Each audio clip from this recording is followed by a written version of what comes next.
First up, for the opening keynote of SINCON 2021, please welcome Genie, Head of Government Relations and Public Affairs of APAC at Kaspersky. A very good morning to everyone, and it's a pleasure to speak to you today. For more than 2 decades and counting, we at Kaspersky have been monitoring the latest trends in cyberspace and refining our solutions to mitigate the risks. We all know that cyber attacks have grown in prevalence and sophistication. The good news is that governments and enterprises across the Asia-Pacific region have been shoring up their cyber defenses amidst the recent spate of cyber attacks. The bad news, however, is that cybercriminals are not letting up, and they are highly skilled in capitalizing on the vulnerabilities in our systems and will only get better. Who will win the fight is to be determined, but one thing is certain, we still have a long way to go.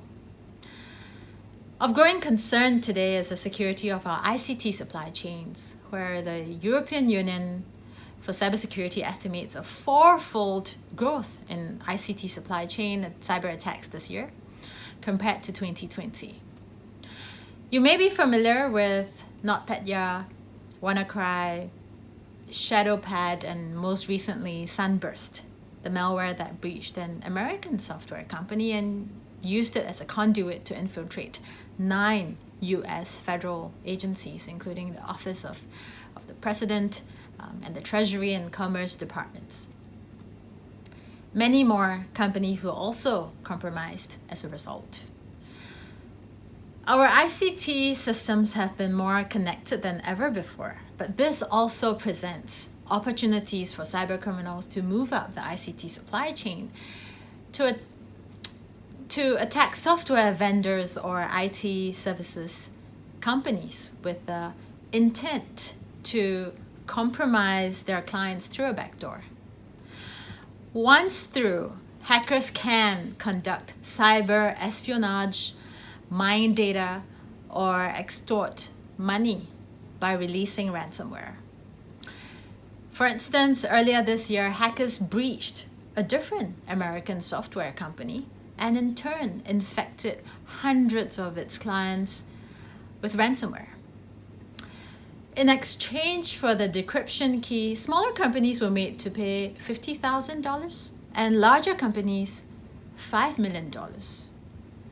And of course, individuals like you, like me, were not spared either. Stores like the Swedish grocery chain Coop were forced to close their 500 supermarkets after the same hack knocked their cash registers offline. So what is the way forward with the scale of the impact and the range of stakeholders involved? Who is responsible for the cybersecurity of our supply chains? The answer is simple. It is you. It is me. It is everyone. For one, the global nature of cyber chains necessitates a coordinated global response. There is an urgent need to align on rules, on norms for cyber chain risk detection, management, and response for every sector. At a multilateral level, global platforms such as the UN's Internet Governance Forum are a good start. Just last year, Kaspersky, together with the East-West Institute, Ministry of Communications, Information and Technology of Kenya, and the Association of Users of Information Systems of Morocco, led a workshop to discuss ways to develop transparency in global ICT supply chains.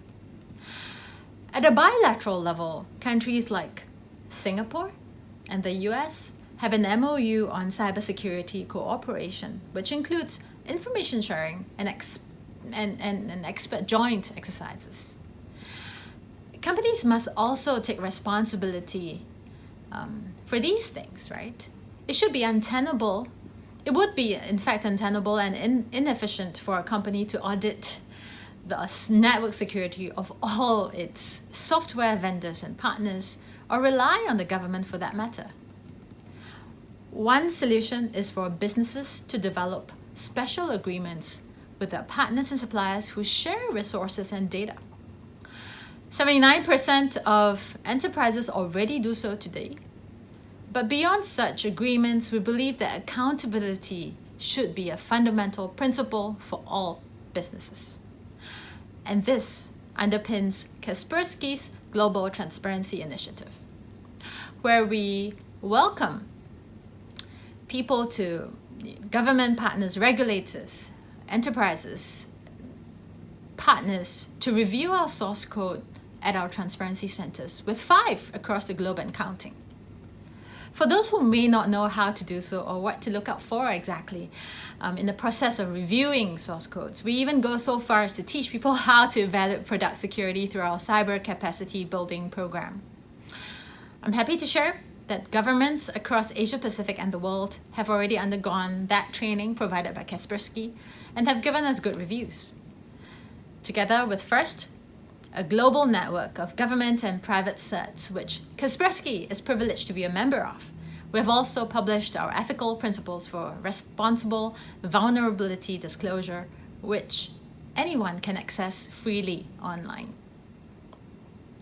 Recently, we also went one step further to provide a list of software components known as a software bill of materials to help our partners to get a better understanding of what's inside our products and software architecture, and hopefully provide assurance in the security and integrity of our solutions. I do hope that we will collectively keep up this momentum and that governments, industry, and individuals can come together to plug the gaps in our ICT supply chains by enhancing our collective baseline level of cybersecurity. Of course, this is easier said than done.